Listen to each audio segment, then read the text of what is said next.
Coffee with Shobha. Show sponsored by Benina Sparkle Weight Loss Center. అధిక బరువు ఇప్పుడు సమస్య కాదు. నెల రోజుల్లోనే బరువు తగ్గించుకోండి. Music sponsored by Madura Audio.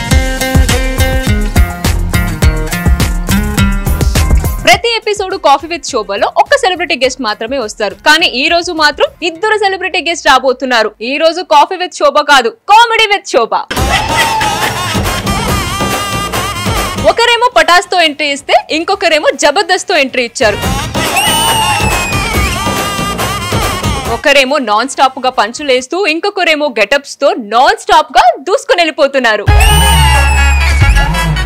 మరెవరో కాదండి, Jabardasth punch Prasad and non stop Nookaraju. Let's welcome them. Celebrity అయ్యాడే ఓవర్ నైట్ లో, సెలబ్రేషన్ మొదలైంది వీడి లైఫ్ లో.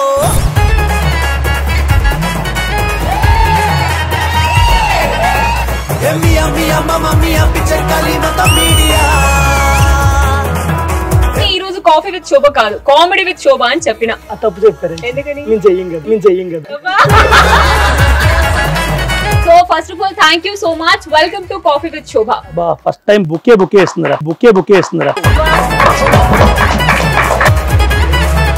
శోభ గారు? మిమ్మల్ని బిగ్ బాస్ లో చూసానండి. అందరూ అంటారు మీరు ఫైర్ బ్రాండ్ అని. సో అందరికి ఆ మాత్రం ఫైర్ కావాలి. చుక్కలు ఎన్ని ఉన్నా సరే చందమామ ఒకటే ఉంటది. ఆ చందమామ మీరే అండి.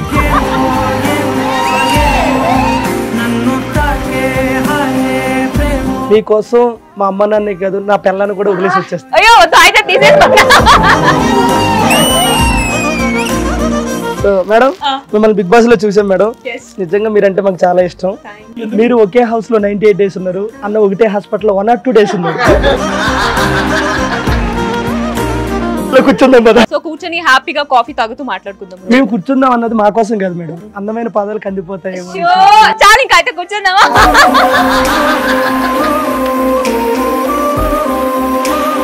సో ఏంటంటే ప్రతిసారి మా షోకి గెస్ట్ వస్తారు కాబట్టి నేనే ఎక్కువ మాట్లాడుతుంటాను. నాకు ఇప్పుడైతే ఒకటి అర్థమైంది ఏంటంటే, నాకు మాట్లాడడానికి ఏం లేదు, మొత్తం అంతా మీరే మాట్లాడతారు కాబట్టి. మీరు ఎపిసోడ్ రాసుకోపోతే రాసుకోలేదని చెప్పండి.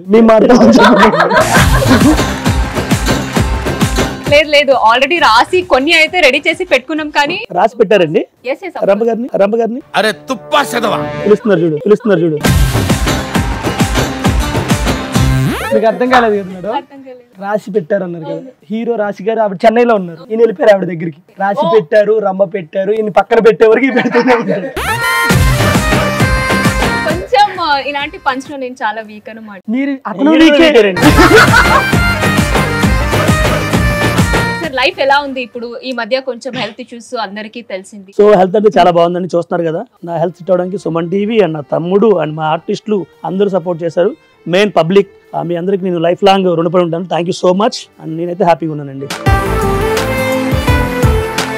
చూస్తేనే తెలుస్తుంది నిజంగా. అండ్ నోకరాజు గారు, మీరు ఎలా ఉన్నారు? లైఫ్ ఎలా ఉంది? గర్ల్ ఫ్రెండ్ ఎలా ఉన్నారు? ప్రస్తుతానికి చాలా ఇబ్బంది పడుతున్నానండి. ఎందుకంటే తమ్ముడు ఏది చెప్పుకోలేడు. తమ్ముడికి 4 తక్కువ. బట్ నేను చెప్తాను తమ్ముడు ప్రాబ్లమ్స్ ఏంటంటే, హెల్త్ కొంచెం పాడైంది. షుగర్ 450 దాకా ఉంది. అండ్ తర్వాత ఎన్ని దారుణాలు సార్. ఎన్ని చెప్పాలి చెప్పు.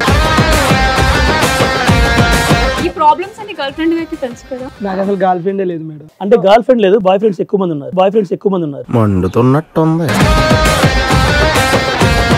ఓకే, మీ ఎంట్రీ అనేది పటాస్ నుంచి అయింది. ఇప్పుడు శ్రీదేవి డ్రామా కంపెనీ, జబర్దస్త్ అన్నింట్లో అసలు అదరగొడుతున్నారు, నో డౌట్. సో మీ పరంగా చూసుకునేటైతే మీకు జబర్దస్త్ అనేది మంచి లైఫ్ ఇచ్చిందా, ఆర్ ఎల్స్ పటాస్ మీకు లైఫ్ ఇచ్చిందా? మనం ఫస్ట్ ఎక్కడి నుంచి వచ్చాం అది గుర్తుపెట్టుకోవాలి కాబట్టి. సో పటాస్ జబర్దస్త్ అని కాదు మేడం, నేను ఫస్ట్ ఆఫ్ ఆల్ వచ్చింది జీ తెలుగు కామెడీకి వెళ్ళాడు. సో ఆ షో ద్వారానే నేను ఇండస్ట్రీకి రావడం జరిగింది. సో దానివల్ల నేను ఇప్పుడు వరకు గెడ్డని. నాకు ఎక్కడ పేరు వచ్చింది అంటే పటాస్ లో కొంచెం మంచి పేరు వచ్చింది. ఇంకా అక్కడ నుంచి జబర్దస్త్, తర్వాత శ్రీదేవి డ్రామా కంపెనీ నిలబెట్టింది రోడ్డు మీద. మీకు జబర్దస్త్ లైఫ్ ఇచ్చిందా, or else Sridevi drama company life ఇచ్చిందా? అమ్మ ఇచ్చింది నాకు ఏది లైఫ్ ఇవ్వలేదండి. మా వైఫ్ నాకు లైఫ్ ఇచ్చింది.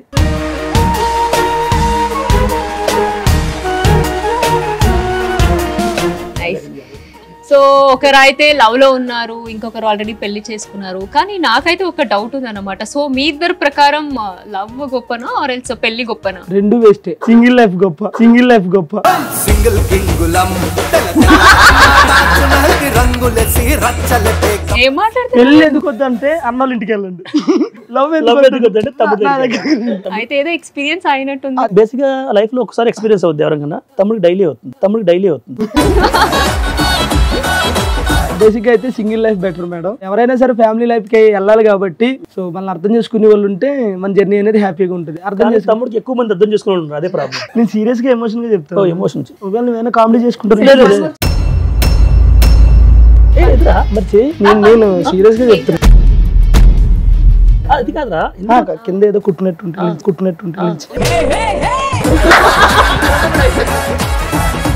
మనకు కొంతమంది ఉంటారు, నాకు లవ్ లేదబ్బా అంటారు. ఈ ప్రపంచంలో లవ్ చేయనోడు ఎవడో ఉన్నాడు. అవసరం అయితే అమ్మాయినో లేదా ఆంటీనో ఎవరో ఒకరిని లవ్ చేస్తూనే ఉంటాడు. అంటే ప్రజెంట్ ఆంటీతో ఉన్నాడు. ఓకే, నోకరాజు గారు, మీరు ఇండస్ట్రీకి రాకిన ముందు చేపలన్నీ పట్టుకునేవారని విన్నాము. ఇప్పుడు కూడా ఆ వర్క్ అని చేస్తున్నారా లేకపోతే? బేసిక్ గా నేను ఫిషర్ మ్యాన్ మ్యామ్. సో ఇంటికాడ ఉన్నప్పుడు ఏంటంటే పొద్దున్నే చీకటితో 3ంటికి లెగిసి అలా నదిలోకి వెళ్ళి, చలికాలం కానీ వర్షాకాలం కానీ వర్షం వచ్చినా ఎండ వచ్చినా సరే నదిలోనే ఉండాలి. తిరిగి వస్తామో లేదో కూడా మాకు తెలియదు. సో అలాగే చేసుకుని వచ్చేటప్పుడు ఏంది లైఫ్ ఇంకా మారదా అనుకునేవాడిని. ఇక్కడికి వచ్చిన తర్వాత నా వృత్తిని మర్చిపోయి నేను చాలా మిస్ అవుతున్నాను. నేను ఎప్పుడు ఖాళీ ఉన్నా సరే స్టిల్ ఇప్పుడు కూడా ఇంటికి వెళ్తే ఫస్ట్ పడవ తీసుకుని వెళ్ళిపోతా లోపలికి, నేను ఒక్కనే వెళ్తా, వెళ్ళి అది చేసుకుని వస్తాను. ఎందుకంటే నా వృత్తి అంటే నాకు అంత ఇష్టం. సో నేనైతే చాలా మిస్ అవుతున్నాను.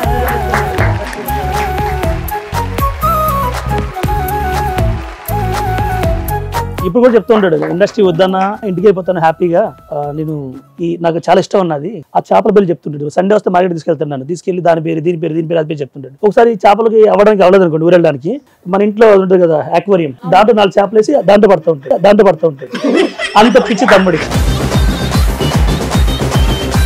మీరు ఒకవేళ ఇండస్ట్రీలో ఉండకపోయింటే ఏం వర్క్ చేసే? ఏం చేయడు మేడం, హెల్త్ బాగాలేదు కదా. ఏమన్నారు? ఏం చేయదు, నాకు జాతిరత్నాలు గుర్తొస్తున్నాయి. జాతిరత్నాలను షో చేసేవాళ్ళం మేడం. మేము ముగ్గురు కొంచెం అంటే కంటెస్టెంట్లకి సపోర్ట్ చేసేవాళ్ళము. మేమందరం ఫన్ చేసేవాళ్ళం. అన్నొక్కడే ఫన్ షోలో ఫ్రాంక్ చేసేవాడు. ఒకటే వర్కౌట్ అయ్యేది కాదు. ఇప్పుడు ఆ అమ్మాయి స్టూడెంట్ అనుకో అని ఆ అమ్మాయి నవ్వుతుండే అన్న భయపడుతుండేవాడు. మన షో పేరు ఏంటండి? కాఫీ విత్ శోభ. మరి కాఫీ ఏదండి బాబు? కాఫీ చెప్పి ఎంతసేపు అయింది, గెస్ట్ వచ్చారు, కాఫీ రాలేదు. పెద్దోళ్ళు చెప్పండి. సో ఎస్ ప్రసాద్ సార్, మీకు ఏంటంటే ఇండస్ట్రీలో ఒక సక్సెస్ అనేది ఆల్రెడీ మీరు చూసేశారు. ఈవెన్ 2 రాష్ట్రాలకి కూడా మీరంటే ఏంటో అందరికీ తెలుసు. తెలియదు వాళ్ళ అమ్మకి వాళ్ళ ఆవిడికి అందరికీ తెలుసు. అండ్ ఇప్పుడు కొంచెం హెల్త్ ఇష్యూస్ ఉంది, ఇప్పుడు రెస్ట్ అనేది తీసుకోవచ్చు కదా, బట్ స్టిల్ ఇప్పుడు కూడా ఇంకా చాలా స్ట్రగుల్ అవుతున్నారు ఇండస్ట్రీలోనే. స్ట్రగుల్ ఏం లేదండి, నేను రెస్ట్ తీసుకున్నాను. డాక్టర్ చెప్పిన దానికి ఈక్వల్గా తీసుకున్నాను. బట్ మనం గట్టనవ్వాలి కాబట్టి మళ్ళీ వర్క్. ఇప్పుడున్న సిచ్యువేషన్ లో ఏంటంటే మన పేరెంట్స్ కి మనం హెల్ప్ చేయాలంటే చాలా వరకు ఆలోచిస్తాము, అరే ఏంటి అలా ఇలా అనేసి. అలాంటిది మీ ఒక ఫ్యాన్ మీకోసం కిడ్నీ ఇవ్వడానికి కూడా రెడీగా ఉన్నారు. అంటే ఒక ఫ్యాన్ వచ్చి ఏదైనా చేస్తాను అనే రేంజ్ దాకా బేసిక్ గా నాకు వస్తున్నాయండి. ఒక ఫ్యాన్ కాదు, నన్ను దగ్గర ఒక 2-3 వేల మంది అడిగారు నన్ను. నా నెంబర్ లేక నాకు చాలా మంది అడిగారు, నేను కూడా అడిగారు, అన్నా నేను ఇస్తాను 2,000-3,000 వాళ్ళకి తల 2,000 కొట్టాడు. దాంట్లో 1000 కమిషన్ తీసుకుని 1000 కొట్టాడు. బట్ అయినా కూడా చెప్తాను అండి, వీళ్ళు ఏంటంటే ఈ అభిమానం అనేది అందరికీ దొరకదండి. నాకు దొరికింది, నాకే చాలా మంది యాక్టర్స్ దొరికింది. అంతమంది ఇస్తానన్నా అన్నారు. ప్లస్ ఒక ఆయన అయితే మోకాళ్ళ మీద ఒక గుడికి ఎక్కాడు, ఒక ఆయనేమో నడుచుకుంటూ వాళ్ళ ఫ్యామిలీతో తిరుపతి వెళ్ళి దర్శనం చేసుకొచ్చాడు. చాలా మంది వాళ్ళందరికీ మళ్ళీ పేరున థ్యాంక్స్ అండి, మీరు నా కోసం ఒక ఇంటి నెంబర్గా తీసుకుని మీరు నన్ను ఎంత ఇచ్చేసారు, నాకు చాలా చాలా హ్యాపీ అండి. కామెడీ చేయకుండానే ఇంతమంది ఇలా రెస్పాండ్ అయ్యారంటే చేసింటే ఇంకెంత రెస్పాండ్ అయిపోయారు. అండ్ ఇంకోటి ఏంటంటే చూడ్డానికి ఆర్టిస్ట్ చాలా మంచిగా ఉంటాము, బిజీ ఉంటాము, చాలా వరకు అనుకుంటారు అరే వీళ్ళకేంట్రా తక్కువ, వీళ్ళు బాగున్నారు అది ఇది అనేది. బట్ మనకున్న ప్రాబ్లం మనకే తెలుస్తుంది. సో అలా షుగర్ ఉందండి తెలుసు, నాకు కూడా తెలుసు. అలా కొన్ని ఈ మధ్య కొత్తది ఒకటి వచ్చింది చెప్పనా, షో ఎంత సైలెంట్ అయిపోయింది.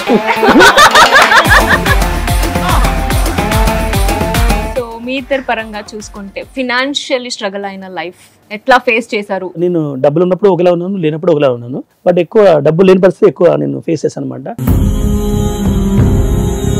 మీరు ఫస్ట్ నాకు అంత ఇన్కమ్ ఏం రాలేదు దీనివల్ల, జబర్దస్త్ వల్ల కానీ ఇంకోటి కానీ బట్ ఉన్నప్పుడు ఒకలా ఉంది, లేనప్పుడు ఒకలా ఉంది. లైఫ్ నాకు పెద్ద చేంజ్ అవడం లేదు. బట్ నాకు ఒక్కటే విన్నాను ఏంటంటే మీరు ఇండస్ట్రీకి రాకిన ముందు మీరు గవర్నమెంట్ జాబ్ చేసేవారంట కదా? బేసిక్ గా నాది డిప్లొమా ట్రిపుల్ అంటే ఎలక్ట్రికల్ కంప్లీట్ అయిపోయింది మేడం. సో మా ఇంటి దగ్గరే విజయవాడలోనే థర్మల్ పవర్ స్టేషన్ అని ఉంటుంది అనమాట. సో అందులో నేను సూపర్వైజర్ గా చేసేవాడిని. సో నాకు ఎప్పుడైతే ఆ show Zee Telugu show okay అయిపోయిందో, అది రెగ్యులర్ షో కంటిన్యూ అంటే వీక్లీ 4 days 5 days ఉండేది. ఇంకా అటు ఇటు మేనేజ్ చేయలేకపోయేవాడిని నేను. సో అది వదిలేసి ఇది వచ్చిన తర్వాత ఇది అయిపోయింది. సో ఇది అయిపోయిన తర్వాత ఇంకా అటు వెళ్ళలేని పరిస్థితి, ఇటు వెళ్ళలేని పరిస్థితి. అప్పుడైతే ఫైనాన్షియల్ గా చాలా స్ట్రగుల్ అయ్యాము. సో ఒకటే అనుకున్నాము, కష్టపడితే ఖచ్చితంగా ఫలితం ఉంటుంది అని. ఏ రోజైతే మేము 100 రూపాయలు చూడాలి అని అంటే చాలా బాధ అనిపించేది. ఎన్నో చేస్తే తప్ప 100 రూపాయలు వచ్చేది. ఆ 100ని తెలియకుండా మేము 1 week 2 week సేవ్ చేసుకుని తిన్న రోజులు ఉన్నాయి. సో ఈ రోజు నేను సంపాదించాను, ఇల్లు కట్టాను, కారు కొన్నాను. నేను ఇంకో ఇల్లు కూడా తీసుకోవాలనే ప్లాన్ లో ఉన్నాను. ఇంకా సంపాదించి నా తరపు నుండి ఎవరికైనా సహాయం చేయాలనేది నేను ఎప్పుడు అనుకుంటూ ఉంటాను. ఎందుకంటే మనం అక్కడ నుంచి వచ్చాం కాబట్టి అలాంటి వాళ్ళకి ఎంతో కొంత ఏదోటి చెయ్యాలి అని చెప్పేసి నాకైతే ఉంటుంది. ఈవెన్ నేను శ్రీదేవి డ్రామా కంపెనీ షో కూడా చూసాను మీ గురించే. ఒక 4th floor దాకా మీరు సిమెంట్ మూటలని మోసుకొని వెళ్ళి అది జీ తెలుగు అయిపోయింది మేడం. అయిపోయిన తర్వాత హైదరాబాద్ లో ఉండిపోయాం. ఇంటికాడ అడుగుతుంటే ఏంది షో రావట్లేదు, వచ్చిన ఎపిసోడ్లు వస్తున్నాయంటే డైరెక్టర్ కొంట్లో పోలేదు, పాత ఎపిసోడ్లు వేస్తున్నారు, 2 నెలల తర్వాత చేస్తారని అబద్ధమాడు. ఈలోగా రూమ్ రెంట్ కట్టాలి, డబ్బులు లేవు. నేను సాయిరామ్ రజాక్ అని మా 3 ఫ్రెండ్స్ ఉండేవాళ్ళం. ఇంత రూమ్ ఉండేది, ఇదే రూమ్. ఈ రూమ్ లోనే కన్నీ పెట్టుకుని పడుకుంటే 4,000 రూపాయలు రెంట్. ఆ 4,000 కూడా మా దగ్గర లేవు. ఏం చేయాలరా అంటే పనికి తీసుకెళ్తానని సిమెంట్ పనికి తీసుకుని వెళ్ళాడు. ఇంతంత బస్తాలు మోసుకుని వస్తే ఇంత అయింది ఈ భుజం. సో అప్పుడు కొంచెం బాధపడ్డాను. నేను మెరిట్ స్టూడెంట్ మేడం. నాది డిప్లొమా 82.5% నాది. ఒక కోచింగ్ తీసుకుంటే జాబ్ కొట్టేంత నాకు ఉంది. అవన్నీ వదిలేసి ఇంకా ఇక్కడ ఎందుకుంటున్నావు అది అర్థం అవట్లేదు. సో అలాగే ఒక టైంలో ఇండస్ట్రీ వదిలేసి వెళ్ళిపోదాం అని కూడా అనుకున్నా. ఎలా లేక ఇంకెక్కడే ఉండి కష్టపడి ఈ రోజు సక్సెస్ అనేది చూడగలిగాను. బట్ ఇప్పుడు ఏమైనా అట్లా రిగ్రెట్ గా ఫీల్ అవుతున్నారా? అలా ఏం లేదు కానీ మేడం, ఇప్పుడైతే ఇండస్ట్రీ వదిలేయాలనిపిస్తుంది మేడం సీరియస్ గా. అంటే కొంచెం యాక్టింగ్ వస్తే ఉండేవాడు, రాదు కదా దానివల్ల ఎందుకు అంటే మీలాంటి ఒక టాలెంట్ ఉన్న పర్సన్ ఈ మాట చెప్తే అంటే నేను తీసుకోలేకపోతున్నాను అలా అని కాదు మేడం. ఇండస్ట్రీ నచ్చట్లేదు మేడం. అంతా నటించే మనుషులు అంటే స్క్రీన్ మీదే కాదు, పక్కన కూర్చుని కూడా నటించే మనుషులు ఎటు చూసినా సరే ఆ నటన మనం తీసుకోలేదు. అంటే అవి నా వల్ల అవ్వదు. అంటే నేను విలేజ్ నుంచి వచ్చాను కాబట్టి నా మైండ్ సెట్ అంతేమో నాకు అర్థం కాదు. కానీ నేను ఇండస్ట్రీలో సెట్ కాదు వీడు చేయలేడు అన్నారు ఊర్లో చాలా మంది. నేను సెట్ అయ్యానో లేదో వాళ్ళకి నేను చూపించాను, చాలు అంతవరకు. బేసిక్ గా తమ్ముడు ఏంటంటే కొంచెం సెన్సిటివ్, దానివల్ల కొన్ని తీసుకోలేడు. అందరూ ఇన్ని ప్రేమించాలనుకుంటాడు, తప్పు కదా. నిజంగా ఒక ఇన్స్పిరేషన్ అనేది చెప్పొచ్చు. బికాస్ ఏమి చేయలేవు నువ్వు, లైఫ్ అక్కడితో ఆగిపోతుంది అనేసి మీరు చూపించలేదు. ఎంత కష్టం ఉన్నా కూడా డిప్లొమా చదువుకున్న మీరు ఆఖరికి లేబర్ పని కూడా చేశారు లైఫ్ లో. So this is you are the inspiration అనేది చెప్పొచ్చు. ఆడిల్లండి కట్టుకున్నది.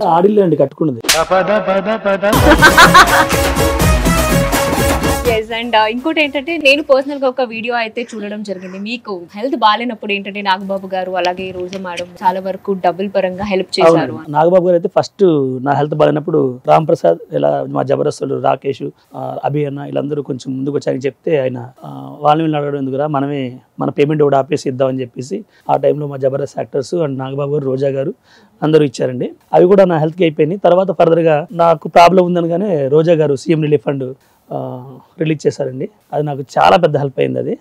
అండ్ మరొకసారి రోజా గారు థ్యాంక్స్ అండి. అండ్ అలాగే నాగబాబు గారికి మా ఎంటైర్ టీమ్కి థ్యాంక్ యూ సో మచ్ అండి.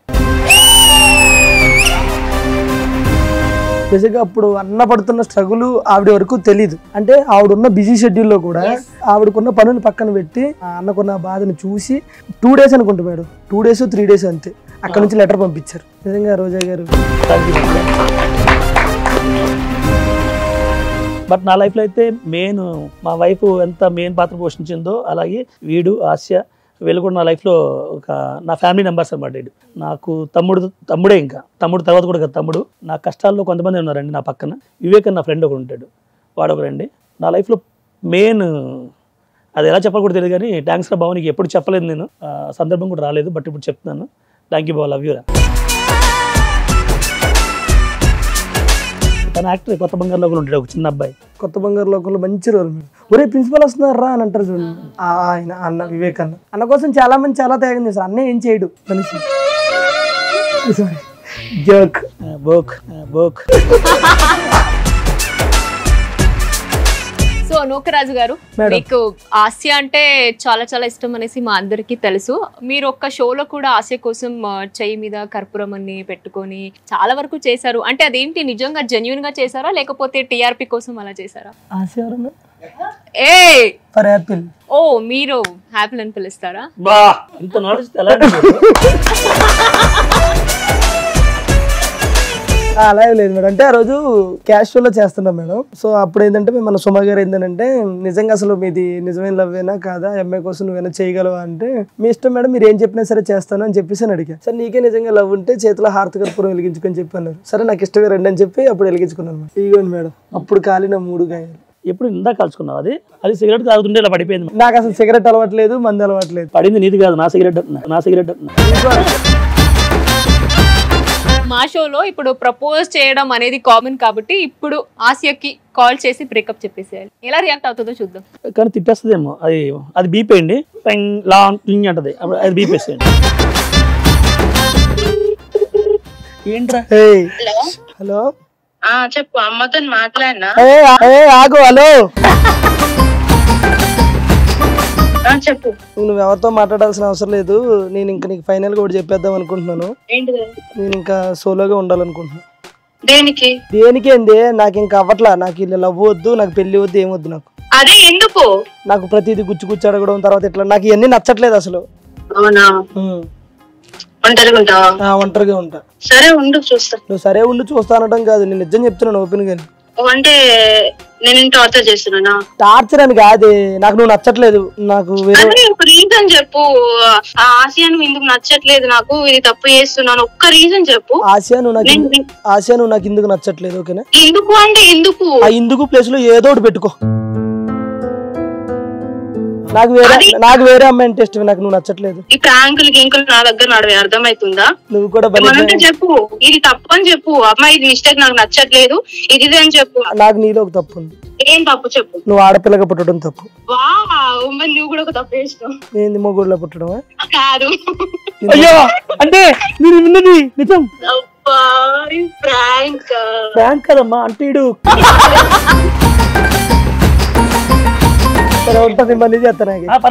మాట్లాడు. అక్కడ మాట్లాడుతున్నారు కదా మేడం. ఇంకా ఎవరికి తెలియని విషయం ఈ రోజు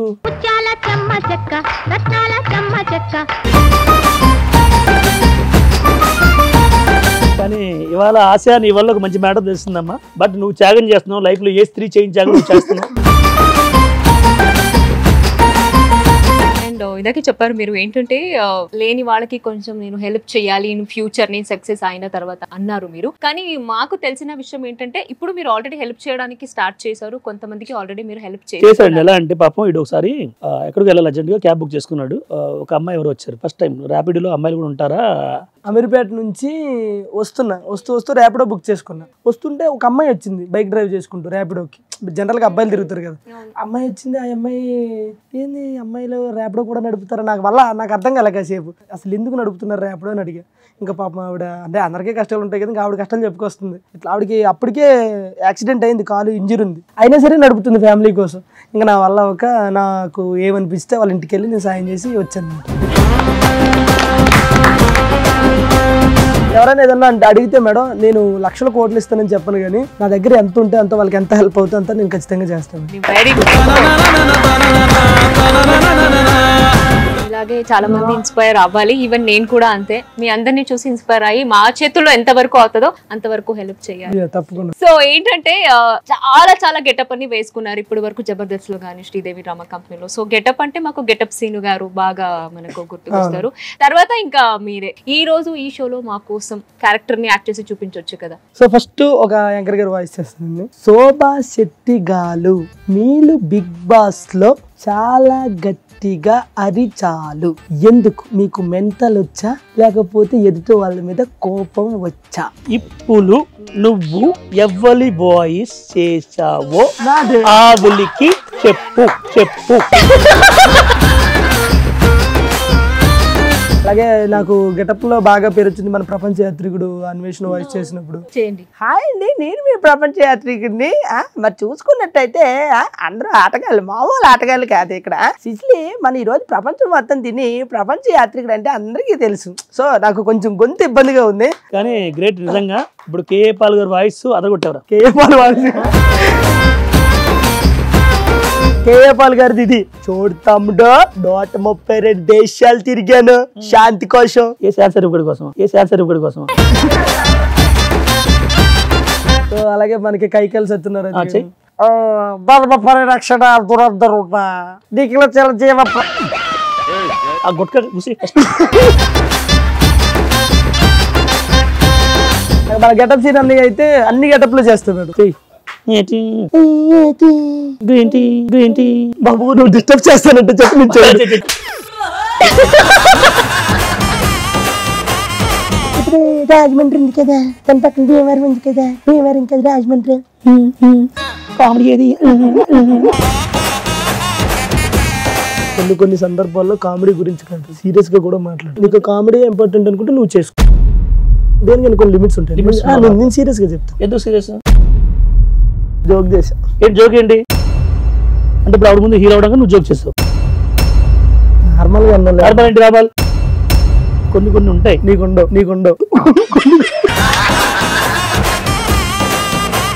కానీ ఇప్పుడు కూడా నాకు స్టిల్ అర్థం అవ్వట్లేదు, మీరు కామెడీ చేస్తున్నారా లేదా సీరియస్ గా? ఇదే మా బాధ మేడం, మేము చాలా సీరియస్ గా కామెడీ చేస్తాం కానీ అది ఎవరికి అర్థం కాదు.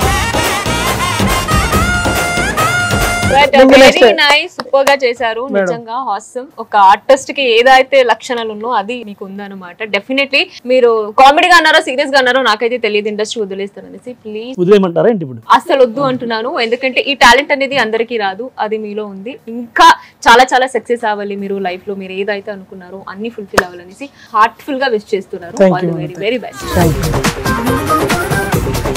సో నోకరాజు గారు, ఏంటంటే మీరు మీ ఫ్యామిలీ అందరూ కలిసి ఒక రోజు అయితే సముద్రంలో వేట కోసం వెళ్ళారు. సో అక్కడ ఒక ఇన్సిడెంట్ కూడా జరిగింది, మొత్తం ఫ్యామిలీ అంతా ఉన్నారు, ఇది మేము విన్నాము. ఒక్కవేళ గనక అక్కడ ఏదైనా వేరే సిచ్యువేషన్ జరుగుంటే లైఫ్ ఏమయ్యేది? అంటే మనకి ఇప్పుడు డ్రైవింగ్ అనుకో మేడం, జాగ్రత్తగా వెళ్తే ప్రాణం ఉంటుంది. దేంట్లో అయినా సరే మనం జాగ్రత్తగా ఉంటే మనం సేఫ్ ఉంటాం. కానీ ఒక్క ఫిషింగ్ ఒకటే, అంటే పడవ తీసుకుని సముద్రంలోకి నదిలోకి వెళ్ళిన తర్వాత తిరిగి వచ్చే వరకు మనం ఉంటామో లేదని తెలియదు. అలాగే అమ్మ నాన్న వెళ్ళిన తర్వాత సడన్ గా ఏమైందంటే గాలి ఎక్కువ లేచింది నదిలో, అలలు పెద్దగా రావడం. ఇంకా వాళ్ళు కూడా హోప్స్ వదిలేసుకున్నారు, ఇంకా చనిపోతామని ఫిక్స్ అయిపోయారు. ఫిక్స్ అయి పడవని అలా వదిలేసి ఒకరినొకరిని పట్టుకుని అలా కూర్చుని పోయారంట. మాకేంటంటే ఏదైనా గట్టిగా తుఫాన్ అట్లా వచ్చినప్పుడు నది దగ్గరికి వచ్చి అందరూ చూసుకుంటారు అన్నమాట. అందరూ వస్తున్నారా, వచ్చేసారా, ఒడ్డుకి లేదా, ఎవరైనా రాకపోతే వెళ్దాము, 2-3 ఇట్లా ఏదైనా హెల్ప్ అట్లయినా చేద్దాం. సో కట్ చేస్తే ఏంటంటే మా పడవ ఒక్కటే రాలే ఆ రోజు. నేను మా అన్నయ్య మధ్య చిన్నపిల్లలు అలా చూస్తున్నాం. కట్ చేస్తే తుఫాను గట్టిగా ఒక 20 minutes 15 minutes బీభత్సమైన గాలులు, అసలు మామూలు గాలులు కాదు. ఇంకా అందరూ అనుకున్నారు చనిపోయి ఉంటారేమో అనుకున్నారు. సో దేవుడి దేవాళ్ళు ఎక్కడో అమ్మ నాన్న పడవ ఇక్కడ నుంచి 1 కిలోమీటర్ 2 కిలోమీటర్లు కొట్టుకుపోయి ఆ ఒడ్డులాగి అక్కడ ఉన్నారు. అలాగే పడవ అలా వస్తున్నప్పుడు చూసి ఇంకా ఆ ఆనందానికి అసలు మాటలు లేవు, అసలు అంత సిచ్యువేషన్స్ ఉంటాయి. ఇంకోటి ఏంటంటే మేడం, అబ్బాయిలు ఒకలే వెళ్ళరు, పెళ్ళి అయితే భర్త భార్య ఇద్దరు కలిసి వెళ్తారు. ఆడవాళ్ళు కూడా వెళ్తారు, ఒక్కోసారి పిల్లలు కూడా తీసుకుని వెళ్తారు. ఒక్కోసారి భర్త భార్య పిల్లలు చనిపోయిన రోజులు కూడా ఉన్నాయి పడవలో. ఇంకా అదే వృత్తి కాబట్టి ఇంకా తప్పదు. సో బట్ తమ్ముడు అయితే వాళ్ళ అమ్మ నాన్న చాలా ప్రేమిస్తాడు. వాళ్ళు కష్టపడకూడదని తమ్ముడు కొన్ని ఇష్టం లేకపోయినా ఇక్కడ కొంచెం గట్టనయ్యి ఇచ్చేస్తుంటాడు. తల్లిదండ్రులు ఎలా చూసుకోవాలో కొంతమంది చూస్తే తెలుసుకోవచ్చు మనం, దాంట్లో తమ్ముడు కూడా ఒకడు. వాళ్ళ నాన్నకి అది మొత్తం ఆపిచ్చాడు, ఇంట్లోనే పెడుతున్నాడు. వాళ్ళ అమ్మకి చాలా ఆపరేషన్ చేయించాడు దగ్గరుండి. ఫ్యామిలీ అంటే చాలా చాలా ఇష్టం. వీడికి ఈయన చూసిన తర్వాత నాకు అనిపించింది ఫ్యామిలీని ఇంత ప్రేమిస్తారా, ఇంత ఇష్టపడతారా అని. వీళ్ళ అన్న పెళ్లి చేశాడు వీడే, 40-50 లక్షలు ఖర్చు పెట్టాడు, చాలా గ్రాండ్గా చేశాడు. నాకు అనిపించింది అన్నమాట, తమ్ముడు నువ్వు సూపర్ రాని. ఇడికి కొన్ని ఇష్టం ఉండవు, ఇక్కడ ఉండవు, బయట ఊరెళ్ళిపోతాను, ఇది నాకు నచ్చట్లేదన్నా ఎక్కట్లేదన్నా అంటే నేను చాలాసార్లు ఆపాను. తమ్ముడు నువ్వు చాలా టాలెంట్ రా, ఉండరా, నువ్వు అక్కడికి వెళ్ళినా మళ్ళీ ఎలాగైనా ఇక్కడికి రావాలరా నువ్వు, బట్ లేదన్నా నాకు ఇష్టం లేదన్నా, నేను జాబ్ చేసుకుంటాను ఇది అంటూ. బట్ ఫ్యామిలీని ఎలా చూసుకోవాలో తమ్ముడిని చూసి చాలా మంది ఏమో కానీ నేనైతే కొన్ని నేర్చుకున్నాను చూసి ఫ్యామిలీ కోసం ప్రాణం ఇచ్చేస్తాను. ఇలాంటి పర్సన్ దొరకడం వాళ్ళ ఫ్యామిలీ అదృష్టం. సో చాలా లక్కీ మీరు.